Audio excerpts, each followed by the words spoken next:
Манай физик хичээлийн 8 дугаар ангийн хүрээнд хийгдэж байгаа туршилт өнөөдөр хичээлээр бол механик хөдөлгөөний туршилтыг хийх болно. За 8 дугаар ангийн жиг хөдөлгөөн, за шулуун замын жиг хөдөлгөөн болон за тэн дээр тооцогдох хурдгалыг хэмжих туршилтыг хийхэд бэлэн болсон байна. Өнөөдрийн туршилтын хэрэглэгдэхүүнийг танилцуулъя. За бид бүхэнд бол өнөөдөр хэрэглэгдэх багжмаар бол эхнийх нь бол мэдээж тэрэгэнцэр, за тэгээд алуу хавтгай болон одоо тэгш хавтгай, за мөн хугацаа хэмжигчүүдийг бид өнөөдөр ашиглана. За энэ дээр бид нэр 8 дугаар ангийн хүрээнд хийгдэх механик хөдөлгөөний туршилтыг хийхэд бэлэн болсон байна. За туршилтынхээс өмнө анхааруулах зүйлүүдийг бүгдээрээ танилцуулъя. За анхаарах зүйл маань юу гэхээр хамгийн ихэнд бол тухайн гадаргуу маань бол тэгш гадаргуу байх хэрэгтэй. За дээр нь бид бүхний ашиглаж байгаа тэрэгэнцрийн хувьд бол ямар нэгэн одоо саадгуугаар эсэргүүцлэгүүр хөдөлж явахаар сонгож авах. За дээр нь тэрэгэнцрийн за дугуйг маш сайн анхаарах хэрэгтэй. Дугуйнд ямар нэгэн одоо эсэргүүцэл үзүүлэх үгээр те жигд эргэж явахаар бас сонгож авна. За хоёрдугаарт хугацаа хэмжигч болон хурд хэмжигч за мэдрэгчүүдийг одоо зөв ажиллаж гэнэ гэдгийг шалгах хэрэгтэй.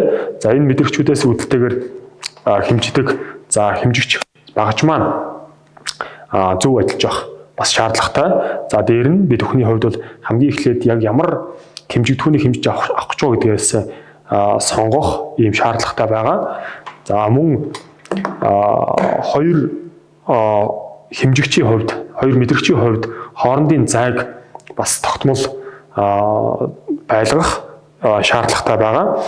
За дээр нь бид бүхэнд хэрэглэгдэх зүйл маань юу гэхээр за энэ нарийн утас ашиглаад за энд нэг тодорхой хэмжээний хүч өгөх шаардлагатай. Тодорхой хэмжээний хүч маань гэдэг маань болохоор одоо тогтмол хүч өгөх шаардлагатай. За миний хувьд бол өнөөдөр туршилтаар за 100 г-ийн одоо масс ашиглаад энэхүү тэрэгэнцэрт тодорхой яг тогтмол хүч өгч хөдөлгөөнийг үүсгэнэ гэсэн үг. За туршилтыг бүгдээрээ эхлэе. За туршилт эхлэхээс өмнө бол тухайн гарааны цэгээ яг тогтмол байлгана. За анхаарах зүйлээр сануулсан хоёр мэдрэгчийн хоорондын зайг мөн тогтмол байлгана гэсэн. За багшийн хувьд бол хоёр мэдрэгчийн хоорондын зайг бол 0.8 м буюу 80 см-ээр тогтсон байгаа. За энэ дээр бол багчийн хувьд бол шугам ашиглаж болно. За эсвэл тухайн багч маань өөрөө хажуудалд нь метртэй учраас уртыг хэмждэг одоо хэмжигдэхүүнтэй байгаа учраас тэрийг бол тогтмолоор авсан байна. За шулуун замын нөгөө үзүүрт бол эргэвч болон за утас ашиглаад энд тодорхой хэмжээний ачааг зөөх байгаа. За бид бүхний хэмжилтийн одоо хүч өгөх ачаа маань бол 100 г гэдгийг сануулсан. За ингээд бүгдээ туршилтаа эхлэе.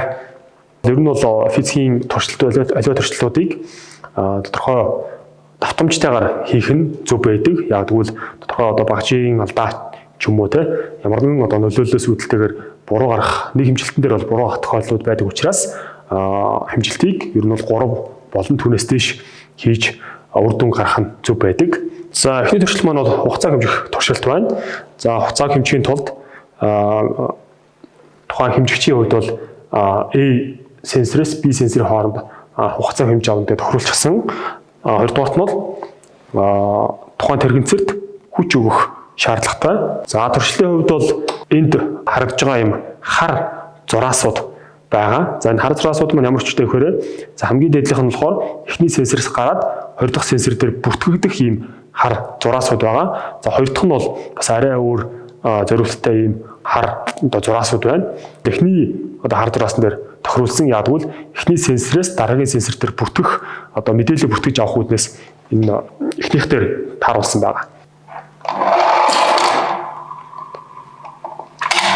За хугацааны хувьд маань бол 675 миллисекунд. За энийг бас хувиргаж болно. За ойролцоогоор бид бүхний хэмжилт маань 0.68 секунд байна гэсэн үг. За энэ зүйлийг бүгд дахиад буюу 3 удаа давтаад үзье. За мэдээж бүгд энд тохируулгуудаа хийн.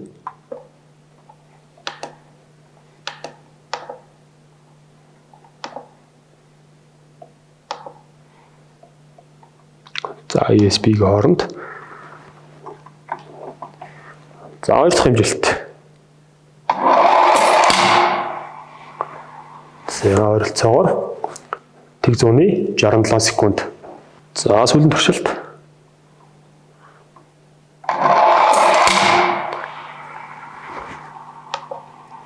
За мөн тэг зууны 67 секунд гэсэн. За 3 удаагийн хэмжилт маань ингээд болж байна. Буюу хугацаа бүгдээр хэмжээд авчлаа.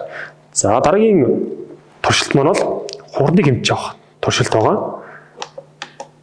За хурдыг хэмжихийн тулд бид нэр яах ёстой вөхөрөө энэ дээр хурд гэдэг сонголтоо хийх хэрэгтэй.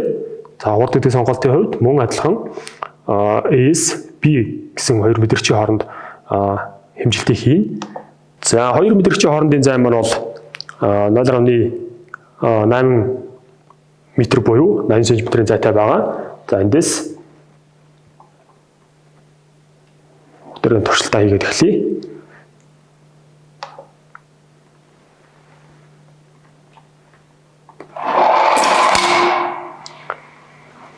За хурд маань тэг зууны 95 м/сек гэсэн хурдтай гарч иж байна. Эхний хэмжилт маань хоёр дахь хэмжилтээ хий.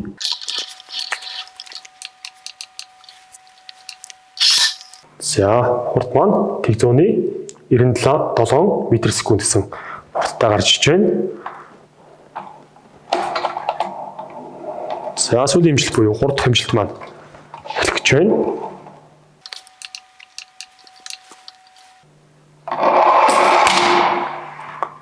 Тэг зууны 94 м/сек.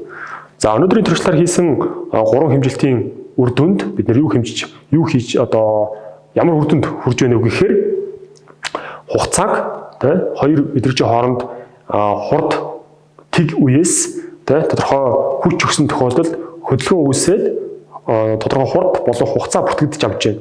За энд бол мэдээж механик хөдөлгөөний хувьд бол би хүч өгснөөр хөдөлгөөн үүсдэхийн магадыг харж болно. За хөдөлгөөн үүсэж байгаа тохиолдолд тодорхой хугацаа өнгөрнө. Мөн хурд бас өөрчлөгдөнө гэсэн үг. За энэ үр дүнгээс бид нэр бид эхний одоо анхны хурд тэг үеэс тодорхой хурд өөрчлөгдөж байгаа тохиолдол буюу энд хурдтал гэдэг ойлголт гарч иж байгаа. За тэгвэл энэхүү хэмжилтээс бид нэр тэрэнцрийн маань хурдтал ямар байсан гэдгийг тооцож олоо гэсэн үг. За энэ дээр бид өхний одоо хичээл дээр үздсэнчлэн хурдталыг бол тодорхой хурдыг хугацаанд нь харьцуулснаар тухайн биеийн хөдөлгөөн 1 секунд тутамд ямар одоо хурд олж авч байна гэдгийг тооцох бүрэн боломжтой.